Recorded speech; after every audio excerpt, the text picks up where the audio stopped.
شو بدك تعملي اليوم خالة فاطمة؟ أنا وزملائي الأطباء والممرضين عنا ورشة عمل عن تعليم العادات الصحية. شو معنى عادات صحة؟ عادات صحية. هذا مثال ممتاز عن عادات صحية. عن جد؟ العادات الصحية هي الأشياء اللي بنعملها لحتى نهتم بحالنا وبالأشخاص حوالينا.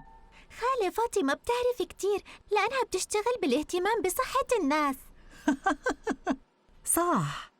بتعرفي ليش مهم إن نسعل أو نعطس في كوعنا يا رايا؟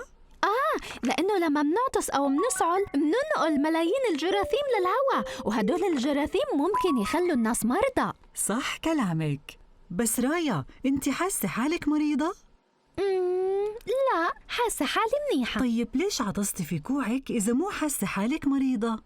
لأنه بضل أنقل الجراثيم حتى لو أنا مش مريضة، ولما أعطس دايماً في كوعي رح أضل متذكرة إني أستعمل كوعي للعطس لما أكون مريضة، وهذا رح يصير بيصير عادة صحية. بالضبط. ورح أعلمهم هاي العادة الصحية في ورشة اليوم. خالته خطرت لي عادة تانية. شو هي ديدي؟